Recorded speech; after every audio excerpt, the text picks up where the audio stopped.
Swikwembu swa bava mi ni voni na mintirho na lava hinkwako na nghena vo sala va pfala Yo, Michael. fole na chela byala na xava timbuti na tlhava tinjeti na hisa mapalu na boha stila mi ni voni na Swikwembu swa bava mi ni voni ke tinyangwa na lahla mafole na haxa. Hello viewers, welcome to Zeiler Show. You're with your host, Gift Zeiler. Today I'm at Soweto UJ campus where I've my guest here, a student guest who is gonna share with us the topic of today, which is education scam. In this topic, we're going to deal with a lot of different issues that are affecting students, different issues that we see as a hindrance in the education system. So right now, before I talk much, I want to introduce my guest. Can you introduce yourself, sir? So my name is Coiled, and I'm from here in Soweto. I was born and bred. Actually, not born and bred, but I was raised there in Soweto. So here in UJ, I'm doing BSc in Life and Environmental Science, in Geography and Environmental Management. Oh, that's good. That's a huge course. Yes. Wow. Yes. And then, which year are you doing currently? I'm doing my last year. Oh, you've pushed, man. I tried. You pushed. I tried. That's down. You pushed. And then, based on the topic that we have today, I have a couple of questions to ask you. I hope you are ready. Just have fun, enjoy, and it's gonna be like we'll just go with the flow. No problem. And then, I know that as a student, there are good times and bad times. When you are still in high school, you think like university is glorious, it's all party all the way. But how has been your experience so far? To be honest, my experience was actually shaped by my character and my background. Okay. To be honest, because as a student or as a child who grew up with a disadvantaged background and a kind of, what can I say, bad experience in terms of life experience.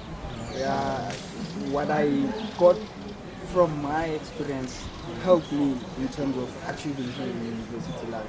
So essentially here in university life, as you said, when you enter into it, you have that mindset of thinking that everything's going to be fun, everything Party all the way. But most especially though, it's the thinking of that. Now I'm going to be able to provide for my family. Now I'm going to be able to live well, get a job, and be paid well. Yeah. However, as you go, You realize that actually it's the other way. It's the other way, right? So sir. Yeah. Okay, so like I heard that you say you used your experience that you had. How was your experience growing up? So I'm from, to be honest, I'm from a bit of a disadvantaged background and a somewhat balanced background.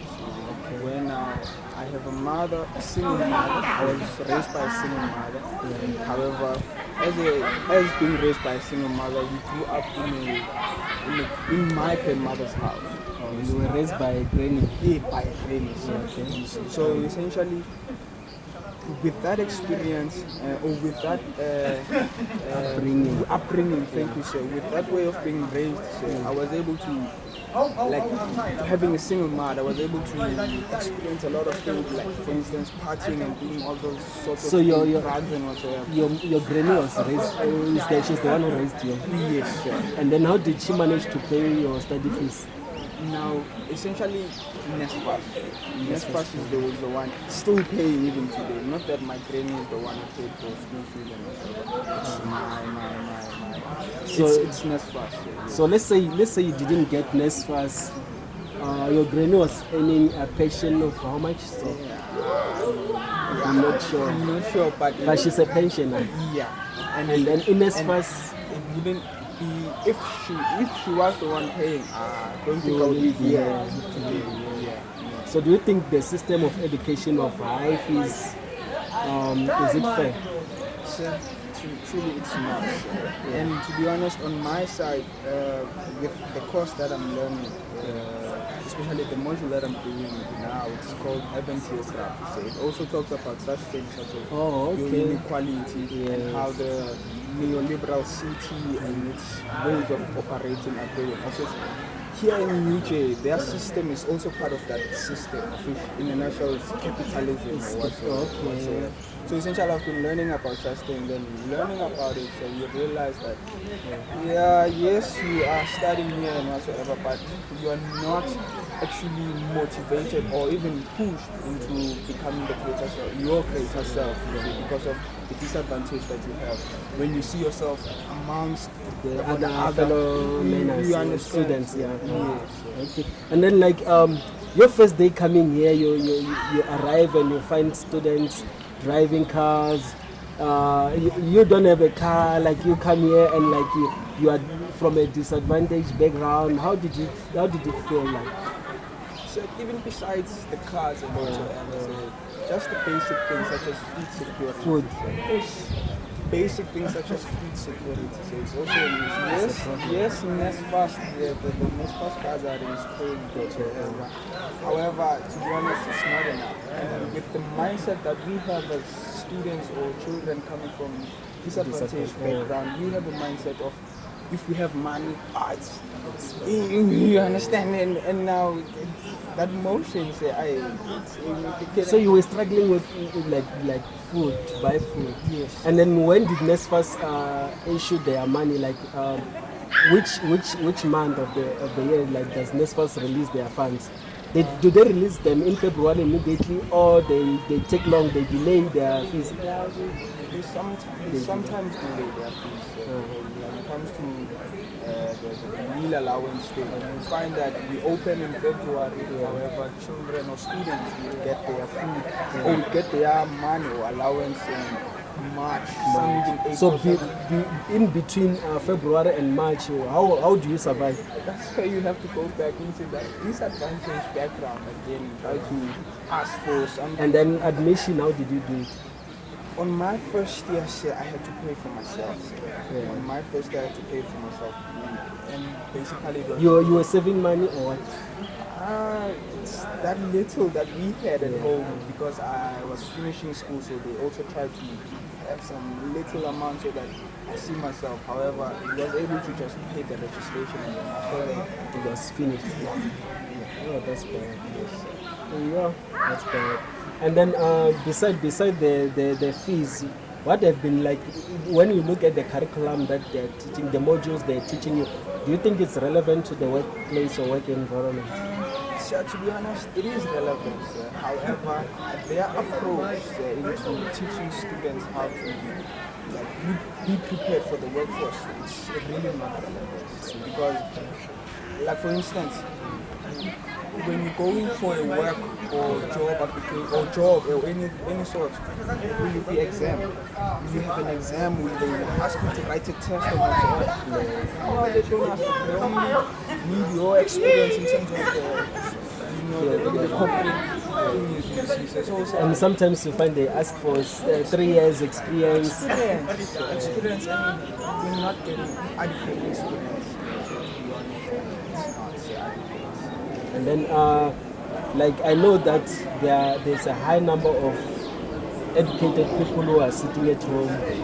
How do you feel like you are studying, you're doing your final year, and you know that there's a graduate at home who is sitting and doing nothing? When you look in the workplace, there are people who don't even have matric but who are working in high positions. What do you comment? What's your comment on that? My comment on that is that on my side, and it's also subjective. Based on my experience, I feel like essentially self-empowerment, self-upliftment is the way. Even though you have your stats about unemployment, you have your issues high and low, you know, but then self-empowerment is the Thank you so much. Anything else that you want to add, or you have exhausted everything that you have? having in your mind anything that is left that you think also this is very important? Essentially, I'd like to leave advice or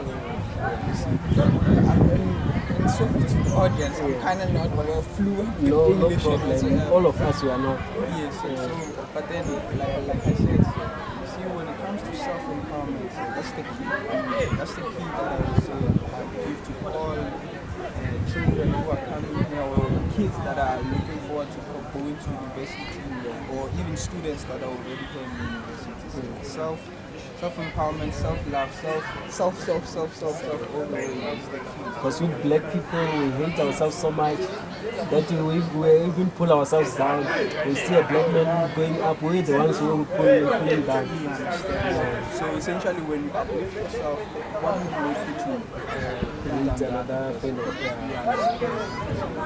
Yeah, that's what I would say. So self-empowerment. Thank you so much.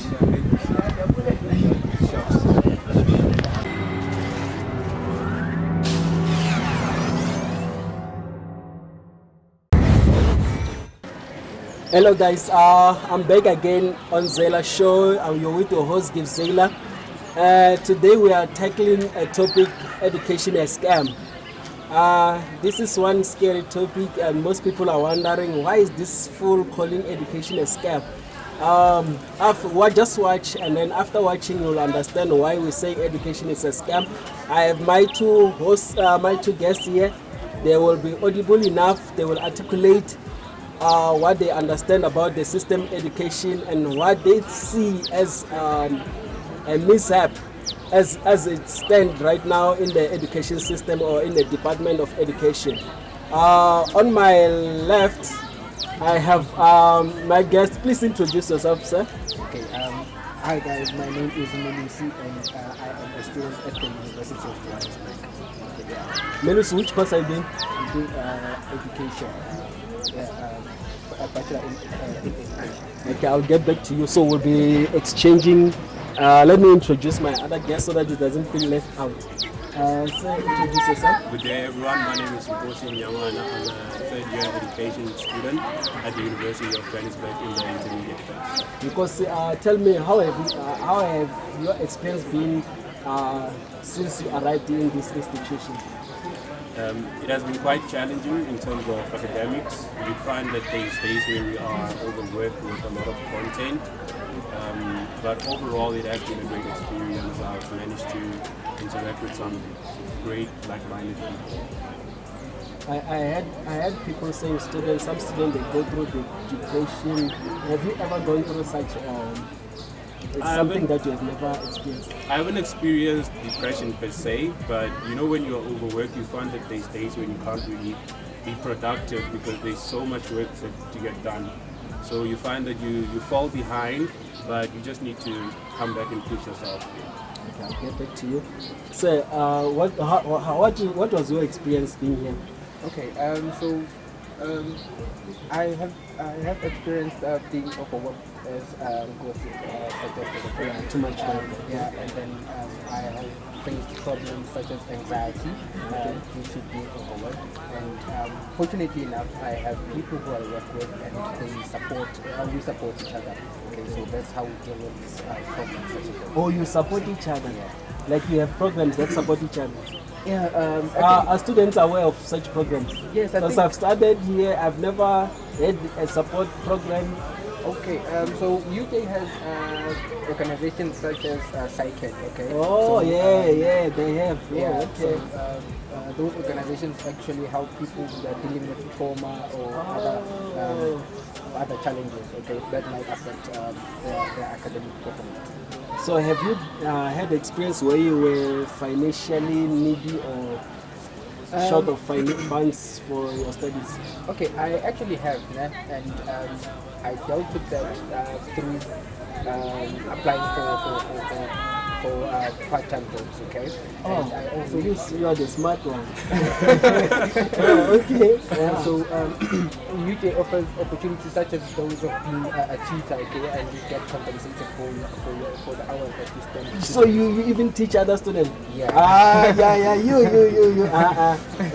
Yeah. So you are the A student? No, not really, but I try, okay? I give it my best and. But you don't try because like once they hire you as a tutor, it means you got A's in your academic record or something. Yeah, there are some A's, okay, in as much as there are some 60s. Yeah. Okay. I'll get back to you. Have you experienced financial challenges studying here? No, not really, because I was lucky enough to get a bursary, so I haven't really experienced financial difficulties. But Lucky you. if I wasn't lucky enough, I would have probably experienced them, because fees are quite expensive. Last year, my fees, including accommodation, was around 150,000. So imagine if that's my parents' annual salary, how would I have managed to pay for those studies and accommodation included? Like, tell me how will, I know you never experienced this, but how do you think students who are coming from poverty-stricken backgrounds are dealing with the pressure of study fees? Oh, it's a lot on their hand, because you find that students have to drop out, leave their studies. Yeah. I personally know someone that was cancelled on NSFAS last semester. So she had to deal with her own fees, her own accommodation. So it's quite difficult for them. You can't further your studies because of finances. Like it's pressure all the way. It's pressure from study fees and pressure from the course that you are doing and pressure and the landlord and food and they end up committing suicide. Some of them. Depression. So do you think it's fair, or the education curriculum or the education setup has to be changed? I don't think it's fair. I don't think it accommodates everyone. Not everyone is accommodated. Only the lucky ones and the privileged ones are accommodated. But do you think it's there's a balance in the amount of fees that we are paying in institutions compared to the amount of salaries that our parents are getting? Not at all. There's no balance. I don't think there's a balance, because some parents earn less than the fees. So how would they manage to pay off your fees? So you find that some people's parents are domestic workers. How can a domestic worker afford to pay the fees? It's an insult. Yeah, it's an insult. Okay, your final words, what do you want to breathe out? Okay, to add on what Kosi has said, okay, UJ actually does offer bursaries to students who are facing financial difficulties.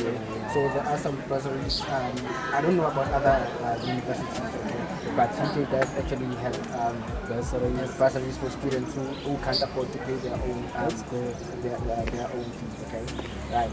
Yeah, I think that's. But what is the criteria for accessing those bursaries? Okay, so. Since I've worked with the FYS organization, you've been everywhere, bro. I'm intimidated. Yo, this guy. So if a student doesn't have any bursary and they aren't funded by NSFAS or by Fundi, if the student is actually doing education courses, the university offers students a bursary. So you think it's easy to access, or it's not easy? Because I've applied, we regret all the way. Yeah. The resources are very limited. Not everyone gets to benefit from them. As much as there are resources, but not everyone gets to benefit from them.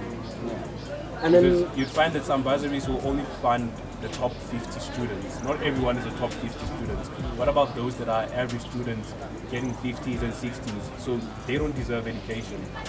So they don't deserve opportunities. And then what do you think the academia can do, or the graduates can do in relation to the work environment, because there are no jobs now. We're studying, we see the statistics are flying high, and what do you think the academics can do? Well, okay, so since we are talking about people who have graduated now, right? Yeah. Right. So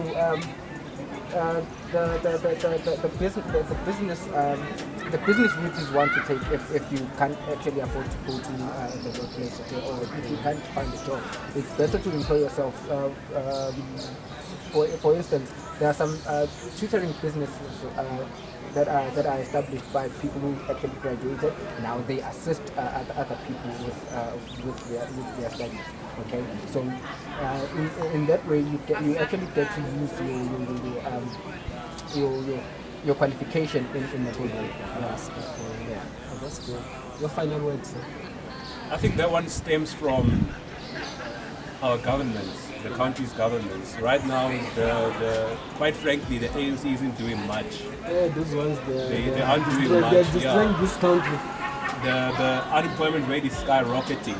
So I think at the end of the day, the power is in our hands. We need to come So with the we change. just leave the government, the ANC, the EFF, just leave those people and we'll do our own things.